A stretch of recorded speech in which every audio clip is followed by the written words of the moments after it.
Good morning. आज हम पढ़ेंगे क्लास 7 की साइंस बुक चैप्टर 2 जिसका नाम है जंतुओं में पोषण। जिसका क्या नाम है? जंतुओं में पोषण। ठीक है, तो सबसे पहले आता है जंतुओं में पोषण। पोषण मतलब क्या? पोषण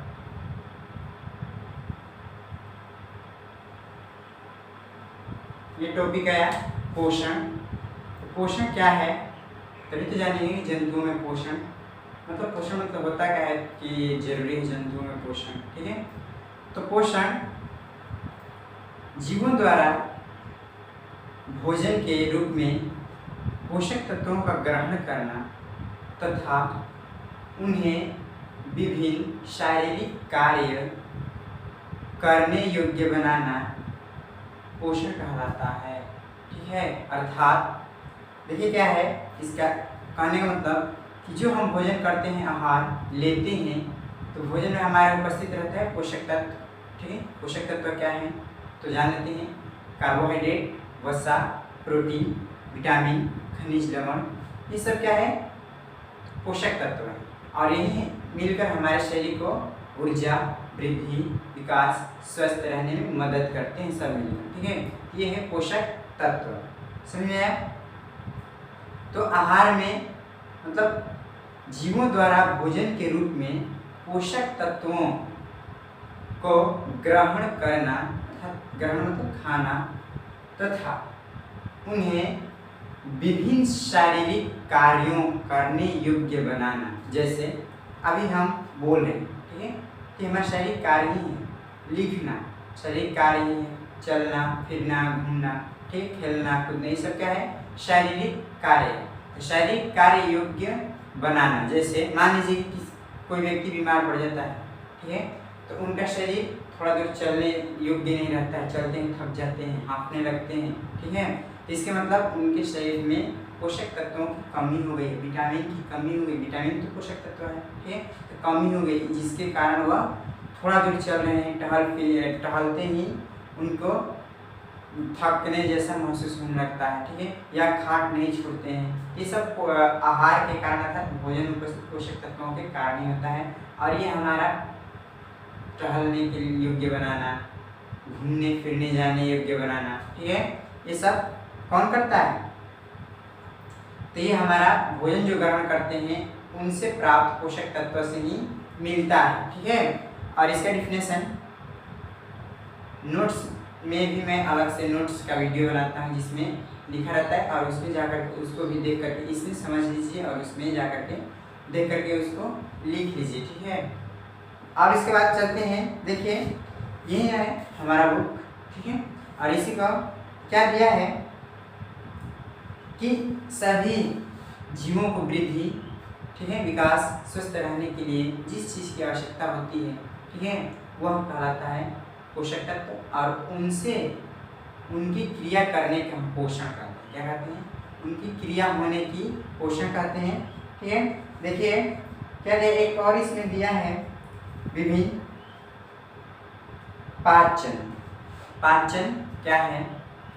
तो पाचन एंजाइमों की उपस्थिति में भोजन को, ठीक है, पचाना और हमारे शारीरिक कार्य करने योग्य बनाना। ठीक है, ये सब क्या है? पाचन की एक क्रिया है। ठीक है, तो उसके बाद देखिए पाचन।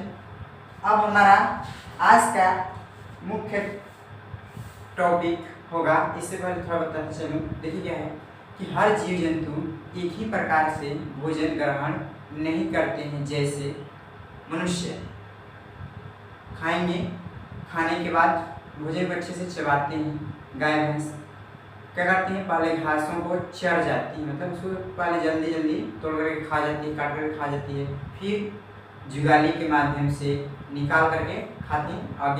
आगे हम बताएंगे इसको। ठीक, सांप चूहा को निगलता है। ठीक है, और मरमर पक्षी, देखें छोटी वाली हैमिंग बर्ड, ठीक है, वह पक्षी मरमर कहलाती है। ठीक है, वह उनकी चोंच लंबी होती है। ठीक है, और वह क्या करती है कि फूलों में उपस्थित मकरंद मीठे रस को फूल में उपस्थित जो मीठा रस होता है ना, पानी के रूप में रहता है, उसको हम मकरंद कहते हैं। ठीक है, तो मकरंद को वह चूसती है, अर्थात पक्षियाँ मतलब क्या करती है, चूस करके अपना भोजन लेती करती हैं। तो इस प्रकार देखा जा रहा है कि अलग अलग जीव अलग अलग तरह से भोजन ग्रहण करते हैं। ठीक है, अब देखिए आया हमारा मानव में पाचन, टॉपिक है 2.1 मानव में पाचन। ठीक है, तो मानव में पाचन के लिए देखिए क्या दिया है, अन्य जीवों की भांति मनुष्य भी भोजन को ग्रहण करता है। मनुष्य में भोजन ग्रहण अंतःग्रहण मुख द्वारा होता है, फिर उसका पाचन और उपयोग होता है। भोजन का बिना पचा हुआ अनुपयोगी भाग मल के रूप में शरीर से बाहर निष्कासित होता है। ठीक है, तो मतलब मनुष्य भी अन्य जीवों की भांति भोजन ग्रहण करता है। अब तो जानते हैं जलेबी खाते हैं, समोसा खाते हैं, गोलगप्पा अर्थात जिसको हम पानी पूरी कहते हैं। ठीक है, खाते हैं और विभिन्न तरह की व्यंजन खाते पीते हैं। ये क्या है, भोजन करना ही हुआ, भोजन ग्रहण करना हुआ। ठीक है, अब देखिए इस चित्र को देखकर कुछ आपको समझ में आ रही है या नहीं आ रही है, तब पर ठीक, नहीं आ रही है तो मैं बताते चलूँगा इस सबको। देखिए क्या है, सबसे पहले ये है मुख गुहा लिखा गया है। मुख गुहा में उपस्थित दांत, ठीक है, जीभ है ना, और इसमें उपस्थित रहती है लार ग्रंथियाँ। देखिए ये और ये दोनों, ये क्या है, लार ग्रंथियाँ हैं। नीचे जीभ के नीचे उठाकर देखिएगा, दो छिद्र के जैसा होगा, उसमें से निरंतर पानी आते रहता है, वह होती है लार। लार चिकना होता है। ठीक है, और यह भोजन को चबाते वक्त मुलायम करता है। भोजन में उपस्थित कुछ बैक्टीरिया को मुख में ही मार डालता है। ठीक है, बताएंगे। देखिए इधर मुख गुहा, सबसे पहले भोजन को लिए ठीक है गया और अच्छे से दांत, मैंने एक वीडियो बना करके अपलोड कर दिया हूँ दांत के बारे में। ठीक है, तो दांत के बारे में जाकर देखिए, दांत 4 प्रकार के होते हैं, कौन कौन और क्या क्या काम है। तो मुख में होता है दांत, गया काटे या ककड़ी लेंगे तो काटेंगे, खीरा लेंगे तो काटेंगे, काट करके और अच्छी तरह से चबाते हैं। चबाते वक्त हमारा जीभ भी चबाने में मदद करता है, उसको इधर उधर चलाने में। ठीक है, और साथ में मुख में निरंतर पानी है जिसको हम लार कहते हैं, और वह लार उसमें सन जाता है और भोजन को मुलायम कर देता है। ठीक है, अच्छे से सन जाते हैं। उसके बाद हम क्या करते हैं, यहाँ से कंठ के माध्यम से इसको गले के सहारे निगल जाते हैं और हमारा भोजन नीचे की ओर, ठीक है, आता है। इस पाइप को हम अमाशय तक जो खुलते हैं ना, मुख गुहा से अमाशय तक, यहाँ से और यहाँ तक है ना, इसको हम ग्रासनली, ग्रासनी और ग्रासिका भी कहते हैं। ठीक है, और यहाँ पर भोजन इसमें संकुचन के कारण नीचे की ओर बढ़ता है और ये भोजन, यह एक पाइप के माध्यम से की होती है, पाइप जैसी होती है, और ये एकदम आकर के हमारे अमाशय में खुलती है और अमाशय में भोजन पहुंच जाता है। ठीक, अब अमाशय में देखिए क्या होता है कि अब ये अमाशय, ठीक है, यह आहार नाल का चौड़ा भाग होता है। ठीक है, चौड़ा भाग होता है और इसमें उपस्थित रहते हैं पाचक रस। ठीक है, पाचक रस। ठीक है, उसके बाद आते हैं HCl और श्लेष्मा। इनकी स्राव करते हैं। ठीक है, स्रावित होते हैं अर्थात इनमें से निकलते हैं और निकल करके भोजन पर गिरते हैं और भोजन को क्या करते हैं, पचने योग्य बनाते हैं। और पाचन मतलब पाचक रस की वैसे रस जो भोजन को पचाने में मदद करते हैं। ठीक है, तो ये उसके बाद HCl क्या है, यह एक अम्ल है। क्या है ये, अम्ल है, एसिड। ठीक है, ये खतरनाक होता है। अब इस अम्ल जो खतरनाक है, इससे हमारे अमाशय की तो भित्ति अर्थात आंतरिक भित्ति जल जाएगी।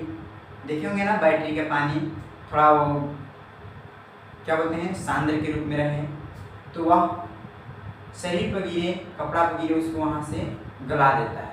ठीक है। तो उस प्रकार ये भी है, ये हमारे आमाशय को भी गला सकता है, परंतु देखिए क्या होता है कि पहले से न इसका निर्माण हुआ है तो इसको बचने के लिए भी कुछ तो चाहिए, नहीं तो बचता, नहीं तो पता चलता कि इस स्राव हुई और यहाँ से छेदा पेट मतलब हमारे आमाशय और सारा का सारा भोजन गिर गया, ठीक है। बचेगा कहाँ से, सब यहीं से निकल जाएगा तो हम मर जाएंगे, ठीक है। तो इसके बाद तो इससे बचाने के लिए श्लेष्मा जो नेटे के रूप में रहती है, मतलब थोड़ा म्यूकस चिपचिपा पदार्थ जैसा रहती है, और यह आमाशय की आंतरिक भित्ति को HCl से सुरक्षा करती है, सुरक्षा प्रदान करती है। पाचक रस भोजन पर गिर करके उसको पाचन में मदद करता है। HCl भोजन को अम्लीय बनाता है, ठीक है, और प्रोटीन को एमिनो अम्ल में बदल देता है, ठीक है। और उसके बाद भोजन यहाँ से फिर आती है पाइप के माध्यम से नीचे की ओर खिसकती है। तो यह हमारा मानव शरीर की सबसे बड़ी ग्रंथि, मानव शरीर की सबसे बड़ी ग्रंथि यकृत है। यकृत पित्त रस का स्राव करता है, ठीक है, पित्त रस का स्राव करता है, और यह एक गोलनुमा, ठीक है, संरचना में एकत्रित होता है पित्त, जिसको हम उस गोलीय संरचना को या थोड़ा लंबे संरचना को क्या कहते हैं, पित्ताशय। पित्त मतलब पित्त, आशय मतलब जहाँ पर पित्त का घर है, पित्त जहाँ पर रुकता है वह है पित्ताशय, ठीक है। अब ये पित्त गिरने लगता है किस पर, भोजन पर। अब भोजन में उपस्थित वसा का पाचन करता है कौन, पित्तरस। अब यहाँ से आते हैं हमारा, ये है अग्न्याशय, ठीक है, जो हल्का पीले रंग की और पत्ती के समान प्रतीत होता है। ये होता है जो क्या बोले इसको, यकृत लाल भूरे रंग का प्रतीत होता है, दिखता है। और अग्न्याशय से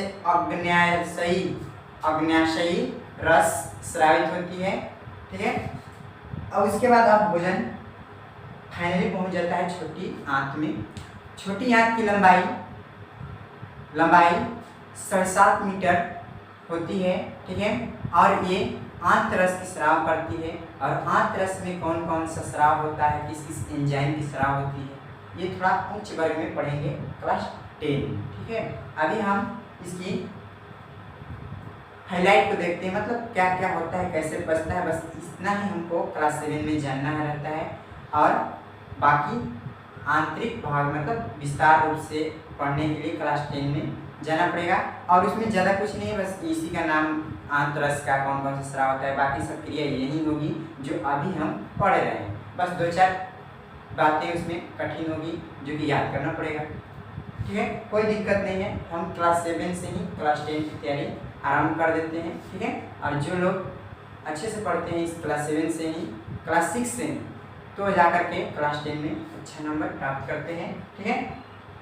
तो देखिए उसके बाद यहाँ से अग्न्याशय से अग्न्याशयी रस निकल करके भोजन पर गिरता है। उसके बाद भोजन चला जाता है कहाँ, छोटी आंत में। छोटी आंत से आंतरस स्रावित होती है, जो कि कार्बोहाइड्रेट, वसा, प्रोटीन सबको अलग अलग, प्रोटीन को वसा को मंड में, और वसा बोले हैं, कार्बोहाइड्रेट को मंड में, वसा को वसा अम्ल में या ग्लिसरॉल में, और प्रोटीन को एमिनो अम्ल में बदल देता है। और इसका सबका पाचन छोटी आंत की दीवारों पर असंख्य, देखिए जैसे यहाँ पर दिखाई गई है चित्र में,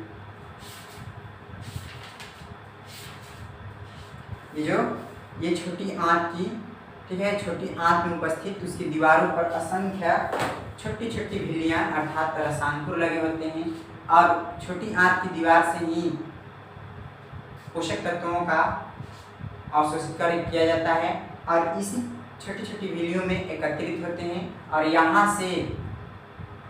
से फिर भोजन को स्वांगीकरण विधि द्वारा, मतलब भोजन नहीं, पाचक जो हम अवशोषित किया गया हमारे छोटी आंत द्वारा, उस पदार्थ को, पोषक तत्वों को पूरे शरीर में खून के माध्यम से फैला दी जाती है, और सबका काम शुरू होता है, ठीक है। वसा ऊर्जा देने लगता है, सॉरी हाँ वसा भी ऊर्जा देता है और कार्बोहाइड्रेट भी ऊर्जा देता है।